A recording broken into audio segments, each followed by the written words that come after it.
இல்லம் கவர்ந்த உறவுகளே அனைவருக்கும் இனிய காலை வணக்கம். காலையில் கடவுள் ஒரு நாள் உலகைக் காண தனியே வந்தாராம். கண்ணில் கண்ட மனிதரை எல்லாம் நலமா என்றானாம். ஒரு மனிதன் வாழ்க்கை இனிமை என்றான். அதுவே இன்னொரு மனிதன் கொடுமை என்றான். படித்தவனோ உடனே சிரித்து விட்டான். அடடா என்று இந்த பாடலை பாடிக்கொண்டு திரைப்பட நடிகை காஞ்சனா அவர்கள் சாந்தி நிலையம் படத்திலே வந்த அந்த பாடல் பார்த்த பிறகு அவரது ரசிகைகள் ஏராளமானார்கள். ரசிகர்களும் நிறைய அவருக்கு. அந்த காலத்தில் சாந்தி நிலையம் என்ற படத்தில் இயற்கை என்னும் இளைய கண்ணி என்று காதல் மன்னன் ஜெமினியோடு அவர் பாடிய அந்த படகிலே போகின்ற அந்த காட்சி கண்ட பின்பு அப்போது இருந்த எங்கள் வயதிலே முதலிலே அவர்களுக்கு ரசிகனாக நான் மாறினேன். அதற்கு முன்பு அவர் நடித்த மோட்டா சுந்தரம் பிள்ளை அவர் படத்தை நான் பார்த்திருக்கிறேன். அதிகமாக படங்கள் பார்க்கின்ற பழக்கம் எனக்கு இல்லை. ஆனால் சாந்தி நிலையம் என்ற படம் முதலிலே கலர் படமாக நாம் பார்த்தது, மனதை தொட்டது. அதுவும் அந்த காஞ்சனாவினுடைய அந்த கள்ளக்கபடம் இல்லாமல் ஒரு அழகு, ஒரு இனிமை, இளமை, அந்த பாடலுக்கு நடிக்கிற நளினம் எல்லாமே அந்த சூழ்நிலை, ஜெமினியுடைய சாஃப்ட்டு ஆக்ஷன் ரொம்ப டச்சபுளாக. எஸ்பி பாலசுப்ரமணியன் அந்த இயற்கை மிளகண்ணி பாட்டை இன்றைக்கி கேட்டிங்கன்னா கூட இரவு நேரங்களில் மனசு அப்படி ஒரு குளிர்ந்து போகும், நெகிழ்ந்து போகும். அப்படிப்பட்ட பாடல் அது.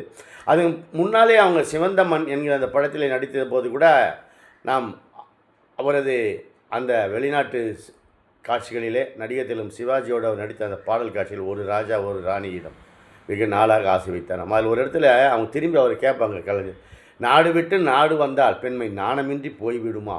இவர் சிவாஜி அந்த கதாநாயகன் பாத்திரத்தில் கதாநாயகிட்ட கேட்பார், ஒரு முத்தங்குழுன்னு கேட்பார், அப்போது கட்டிப்பிடிப்பார்.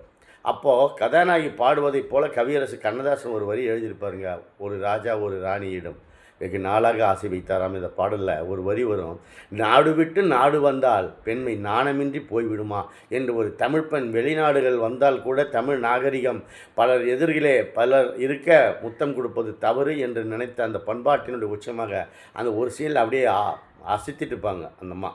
ஏன் இவ்வளோ தூரம் நான் சொல்கிறேன்னா, நடிகை காஞ்சனா அவர்கள் ஒரு நேற்று தான் நினைக்கிறேன், ஒரு வீடியோ நான் பார்த்தேன்.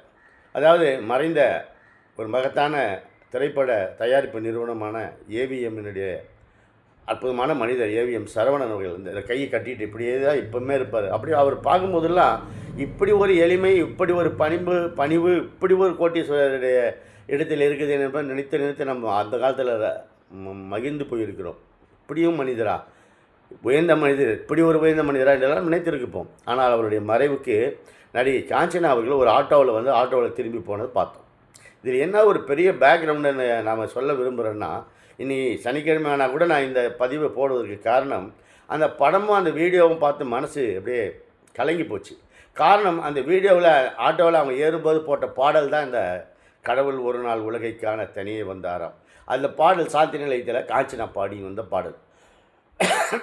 அப்போ கடைசி ஸ்டான்ஸ் அவரும், பள்ளிக்கூடம் செல்லும் வழியில் கடவுள் நின்றானாம், கள்ளமில்லா வெள்ளைச்சிரிப்பில், அந்த பிள்ளைகளின் கள்ளமில்லா வெள்ளைச்சிரிப்பில் தன்னை கண்டானாம், உள்ளம் எங்கும் வெள்ளம் பொங்கும் அன்பை கண்டானாம், உண்மை கண்டேன் போதும் என்று வானம் சென்றானாம் என்று கவியரசு அதில் எழுதியிருப்பார்.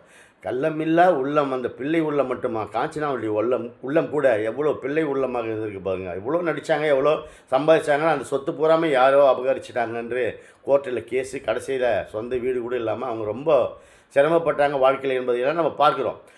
அப்போது மாதத்துக்கோ இல்லை 3 மாதத்துக்கு அடிக்கடி பிரார்த்தனை பண்ணி திருமலை திருப்பதி தேவஸ்தானத்தில் பெருமாளை போய் பார்ப்பாங்களாம்.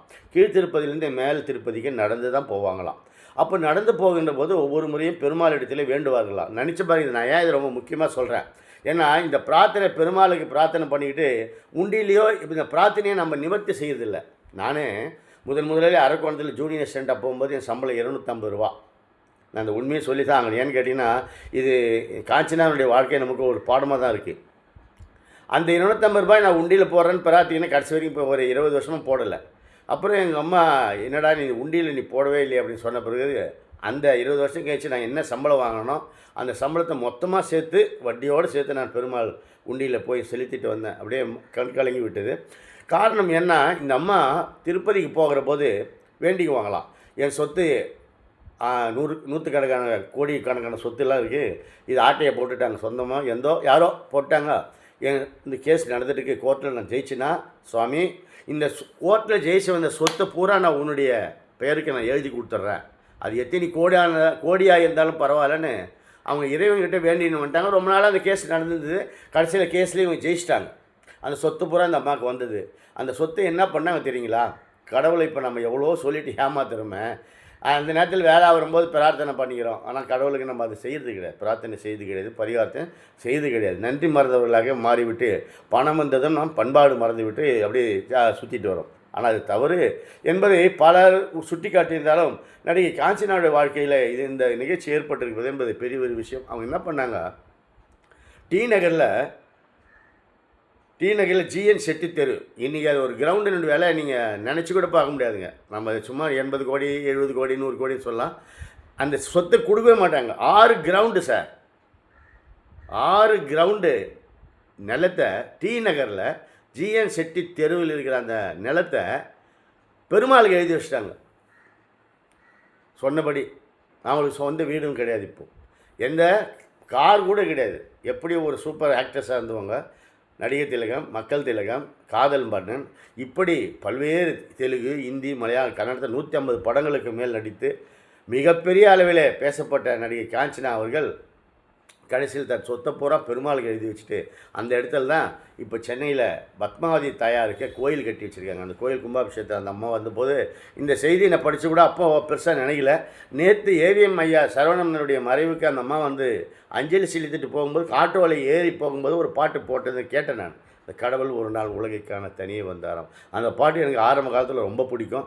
இன்றைக்கும் சாந்தி நிலைத்தனி இளைய கண்ணி இயற்கை என்னும் இளையகனி இயங்குகிறாள் துணையை ஏன் என்ற பாடலை நான் நிறைய பதிவுகள் அதை போட்டிருக்கேன். அந்த மியூசிக்கு நான் நிறைய இதில் இணைச்சிருக்கிறேன். அந்த பாடலை நான் ரொம்ப விரும்பி பார்த்தேன். முதல் ரசிகன் அந்த பாடலுக்கு நானாக கூட இருந்திருக்கேன், எஸ்பிபி என்னோட பாடலில். அப்படி நடிகை காஞ்சனா அவர்கள் சொன்னதை, பெருமாள் இடத்தில் சொன்னதை செய்து காட்டினார்கள். வறுமை வந்தாலும் பரவாயில்லை, பெருமாள் இடத்தில் சொன்ன சொல்லை காப்பாற்றியவர்கள்.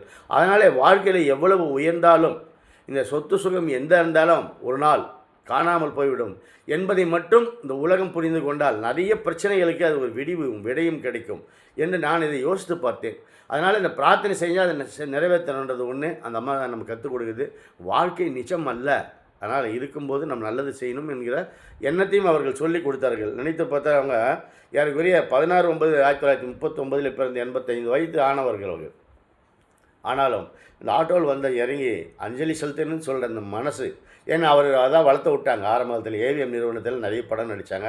ஏவிஎம் படத்தில் தான் அவங்க ரொம்ப புகழ் அடைஞ்சாங்க. நன்றி மறக்காமல் இந்த 85 வயதிலும் வந்து அஞ்சலி செலுத்திட்டு அவங்க ஆட்டோவில் போகிறப்போ ஏற்பட்ட மன உணர்வு தான் அந்த பதிவு.